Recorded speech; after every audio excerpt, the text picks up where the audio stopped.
తెలుగింటి వంటలకి స్వాగతం. ఇవాల్టి వీడియోలో మనం హెల్దీ అండ్ టేస్టీ బ్రేక్ఫాస్ట్ రెసిపీని తెలుసుకుందాము. ఇది చాలా బాగుంటుంది. అలాగే మనం ఈజీగానే దీన్ని ప్రిపేర్ చేసుకోవచ్చు. ఇప్పుడు దీనికోసం ముందుగా స్టఫింగ్ని ప్రిపేర్ చేసుకోవాలి. స్టవ్ వెలిగించుకుని కడాయి పెట్టుకుని అందులో ఒక 1 టేబుల్ స్పూన్ ఆయిల్ వేసి వేడైన తర్వాత కొద్దిగా జీలకర్రని యాడ్ చేసుకుందాము.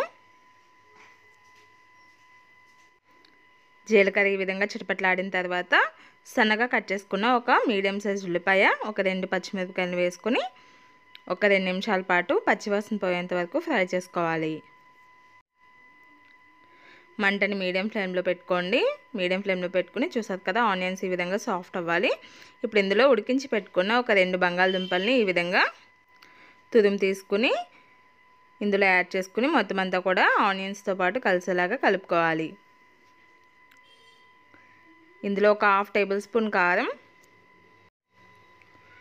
కొద్దిగా సాల్ట్ని యాడ్ చేసుకోండి. అలాగే చిటికెడు పసుపు, ఒక 1/2 teaspoon garam masala powder, కొద్దిగా కొత్తిమీరని కూడా యాడ్ చేసుకుని ఒకసారి మొత్తం బాగా కలిసేలాగా కలుపుకుని మంటని లో ఫ్లేమ్లో పెట్టుకుని ఒక 2 నిమిషాల పాటు ఫ్లేమ్ మీద ఉంచుకుని స్టవ్ ఆఫ్ చేసుకుని పక్కన పెట్టుకుందాము. రెగ్యులర్గా వేసుకునే దోశలా కాకుండా ఇలా ఆలు స్టఫింగ్ పెట్టుకుని చేసుకుంటే చాలా టేస్టీగా ఉంటాయి తినడానికి. పిల్లలు కూడా చాలా ఇష్టంగా తింటారు.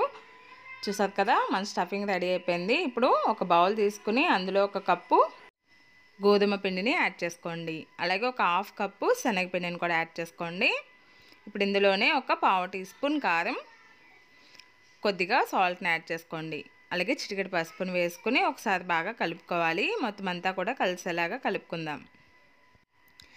ఇలా కలుపుకున్న తర్వాత నేను ఏ కప్పుతో అయితే పిండిని తీసుకున్నానో అదే కప్పుతో 2 కప్పుల వాటర్ని యాడ్ చేస్తున్నాను. ముందు ఒక కప్పు వాటర్ని యాడ్ చేసి పిండిని ఉండలు లేకుండా దోశ పిండి ఏ విధంగా అయితే ఉంటుందో అదే కన్సిస్టెన్సీ వచ్చేంత వరకు మనం కలుపుకోవాలి. కరెక్ట్గా ఇక్కడ ఏ కప్పుతో అయితే పిండి తీసుకున్నానో దాంతో 2 కప్పుల వాటర్ని తీసుకున్నాను. ఇలా మొత్తం అంతా కూడా చక్కగా ఉండలు లేకుండా కలుపుకోవాలి.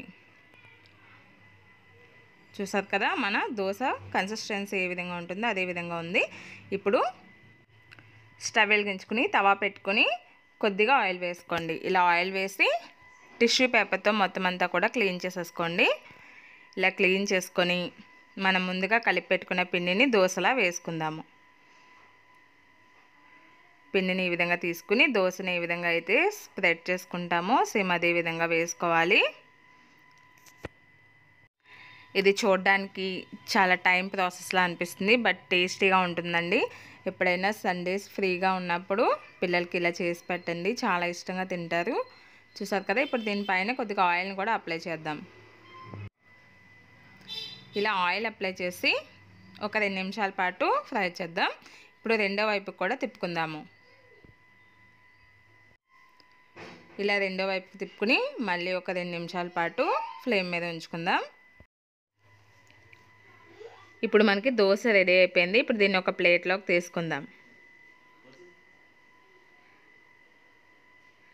ఇలా తయారైన దోశని రెండో వైపుకి తిప్పుకుని దీనికి సాస్ అప్లై చేసుకుందాము. ఒక స్పూన్ సాస్ని, టమాటో సాస్ని తీసుకుని ఈ విధంగా స్ప్రెడ్ చేసుకోండి.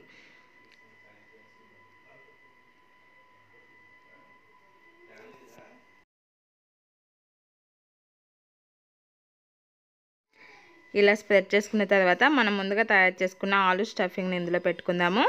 ఇందులో పెట్టుకొని ఇక్కడ నేను ఏ విధంగా అయితే చూపిస్తున్నానో ఫోల్డింగ్ని అదే విధంగా చేసుకోండి. ఇలా స్టఫ్ చేసుకున్నాం కదా, ఇప్పుడు దోశని 4 వైపులా కూడా క్లోజ్ చేసుకోవాలి. ముందుగా ఈ విధంగా క్లోజ్ చేసుకుని చివర్లను కూడా క్లోజ్ చేసుకుందాం.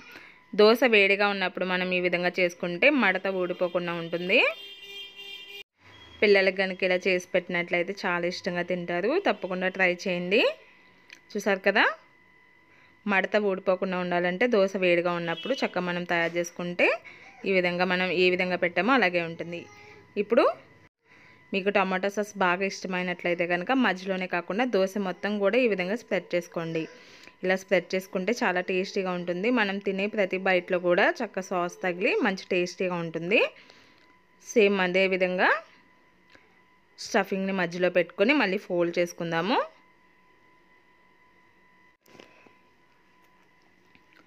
ముందుగా రెండు వైపులా పెట్టుకుని తర్వాత చివర్లని క్లోజ్ చేసుకోవాలి. మనకి ఎంతో టేస్టీగా ఉండే బ్రేక్ఫాస్ట్ రెసిపీ బేసన్ ఆలు దోశ రెడీ అయిపోయింది.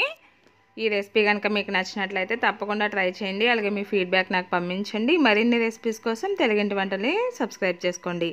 ఈ రెసిపీ నచ్చితే లైక్ చేయండి, మీ ఫ్రెండ్స్ అందరికీ కూడా షేర్ చేయండి.